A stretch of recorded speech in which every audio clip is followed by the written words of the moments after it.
दोस्तों नमस्कार। मैं श्यामनाथ यादव मेटकरवादी। ये एक पोस्ट है और पोस्ट है सोनम वांगचुक को लेकर, जो इनकी बिला वजह गिरफ्तारी से लेकर रिहाई तक हो गई। तो पोस्ट है, इस पोस्ट का लेख हम पढ़ रहे हैं। मुझे परिवार या वकीलों से बात करने का मौका दिए बगैर अचानक घर से उठाकर जेल में डाल दिया गया। मौका भी नहीं दिया गया किसी से बात करने का। भारी सुरक्षा के बीच मेरी पत्नी पत्रकारों से भी नहीं मिल पाई। फिर वो कोर्ट का दरवाज़ा खटखटाने दिल्ली आई और 2-3 हफ्तों तक दिल्ली की सड़कों पर उनका गाड़ियों और मोटरसाइकिलों से पीछा किया गया। अब सरकार ने भरोसा बनाने और सार्थक बातचीत शुरू करने के लिए हाथ बढ़ाया है। ये बहुत अच्छी बात है, मगर इतने के बाद भी ये क्या कह रहे हैं, ये समझने वाली बात है। और आप लोग समझने की कोशिश भी करिए, क्योंकि यहाँ पे इतने नासमझ हो गए हैं कि सही समझने की कोशिश ही नहीं कर रहे हैं। तो सही समझें आप लोग। उनका कहना है कि अब सरकार ने भरोसा बनाने और सार्थक बातचीत शुरू करने के लिए हाथ बढ़ाया है। ये बहुत अच्छी बात है। इससे लद्दाख भी जीतेगा और हमारा मुद्दा भी जीतेगा। सोनम वांगचुक। देखें पोस्ट आप लोग। अभी और लेख है, वह भी हम पढ़ के बता रहे हैं और समाचार 2 सुनाएंगे। दूसरा है, इसी का लेख है पोस्ट का। लद्दाख के पार्वण और सामाजिक कार्यकर्ता सोनम वांगचुक ने जेल से रिहा होने के बाद कहा कि जब वह जेल में थे तो उनकी पत्नी का पीछा किया गया। उन्होंने खुद की रिहाई पर कहा, मैं थोड़ा लालची इंसान हूँ। लालच किस चीज़ की है इनकी, ये आगे लेख में मिलेगा। सिर्फ जीत मेरे लिए काफ़ी नहीं थी। अगर सिर्फ सोनम वांगचुक जीतता है तो क्या ही फ़ायदा, जब तक लद्दाख, हिमालय और जिन मुद्दों के लिए मैं खड़ा हूँ वो न जीते। समझ रहे हैं आप लोग ना, सोनम वांगचुक क्या कह रहे हैं कि मैं थोड़ा लालची इंसान हूँ। सिर्फ जीत मेरे लिए काफ़ी नहीं थी। और जीत किसकी होनी चाहिए? लद्दाख, हिमालय और जिन मुद्दों के लिए मैं खड़ा हूँ वो न जीते। सोनम वांगचुक ने और क्या कहा, ये थोड़ा आप लोग समाचार में देख लें। रेवोकेशन पे कोई फॉर्मली या इनफॉर्मली कोई कंडीशंस इंपोज की गई? नहीं, ये मैंने बहुत स्पष्ट किया था हर जगह कि रेवोकेशन करें, हमें कोई आपत्ति नहीं है, मगर अगर कोई कंडीशंस हो तो हम उसे मानने के लिए राजी नहीं हैं। हम बेशक 1 साल रहेंगे, 2 साल रहेंगे, मगर हमने जो किया उसमें कोई गलती नहीं थी। It was a very sudden news that this is happening. So it was definitely a very welcome step. आने के बाद आपकी कुछ बात हुई है इनफॉर्मली फॉर्मली सरकार से लद्दाख के इशू पे? नहीं, अभी तो जैसे हार्डली 2 days we've been कल तो वो हेल्थ चेकअप वगैरह में गया और वहाँ पर लेह में भी बहुत वो था। आज ये प्रेस कॉन्फ्रेंस था, but I am sure that very soon we will हमें इंटीमेशन मिलेगा। अब आप लोग क्या प्रोटेस्ट करने से घबराएंगे या 2 बार सोचेंगे करने के पहले? हम घबराते नहीं हैं। तो ये कोई डर इससे नहीं आया है। आपने देखा होगा, ये कोई there is nothing that scares us, you know, and so but as I said, and कि protest is a peaceful way attention लेने के लिए। जब लद्दाख बहुत दूर है और इंडिया का बहुत छोटा एक पॉपुलेटेड प्लेस है, इंडिया में बहुत बड़ी बड़ी प्रॉब्लम्स हैं, तो कई बार गवर्नमेंट का ध्यान वहाँ से हट जाता है। तो और जब वो टॉक्स के लिए नहीं बुलाते तो प्रोटेस्ट एक तरीका होता है कि गवर्नमेंट को बोलने की हियर वी आर, हम भी इधर हैं और हमारे भी सॉल्व करो। बट अब गवर्नमेंट खुद ही चाहती है कि वहाँ रिजॉल्व हो, तो मुझे नहीं लगता कि प्रोटेस्ट की कोई नीड होगी। थोड़ा सा समाचार आप लोगों को इस बारे हम सुना रहे हैं। थोड़ा यह भी समाचार आप लोग देख लें। और जब ऐसे इतने अच्छे और बड़े वैज्ञानिक के साथ ऐसा व्यवहार किया गया तो आम जनता के साथ क्या हो सकता है। और जिन्हें प्रोत्साहन मिलना चाहिए उन्हें जेल मिल रही है, और जिन्हें जेल मिलना चाहिए उन लोगों को प्रोत्साहन भी इस देश में मिल रहा है, ऐसा भी देखने में आ रहा है। तो थोड़ा सा आप लोग ये दूसरा समाचार भी देख लें।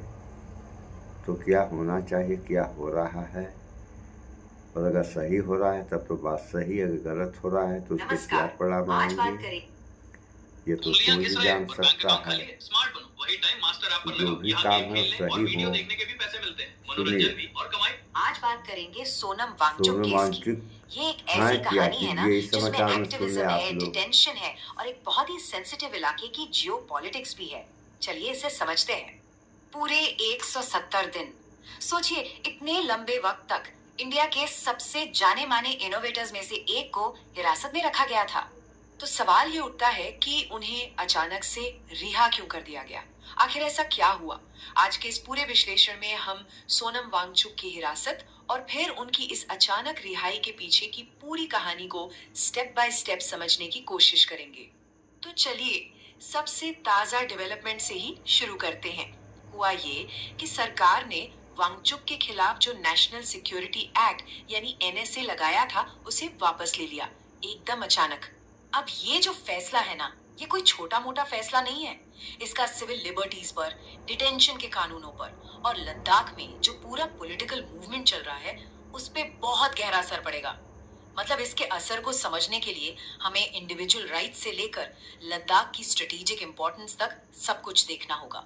इस पूरी कहानी के असर को ठीक से समझने के लिए सबसे पहले तो ये जानना बहुत जरूरी है कि आखिर सोनम वांगचुक है कौन। देखिए, सोनम वांगचुक कोई आम हस्ती नहीं है। वो एक ग्लोबली जाने माने क्लाइमेट एक्टिविस्ट और एजुकेशन रिफॉर्मर है। लद्दाख में स्टूडेंट्स के लिए SECMOL नाम का एक कमाल का इंस्टीट्यूट उन्होंने ही शुरू किया।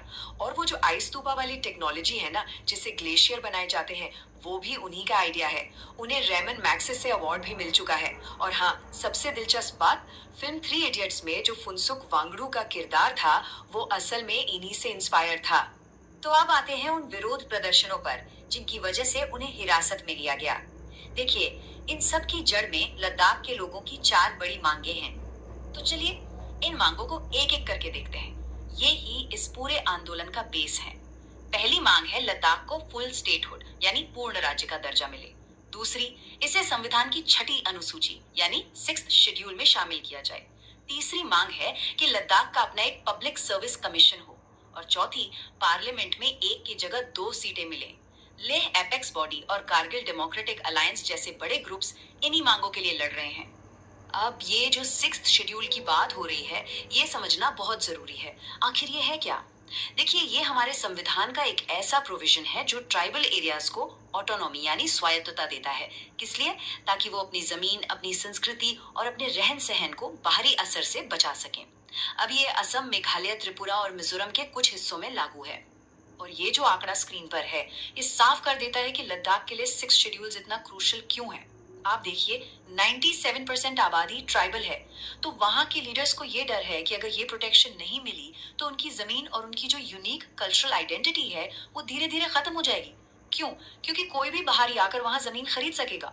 तो फिर सवाल वही है, आखिर बात प्रोटेस्ट से जेल तक पहुंची कैसे?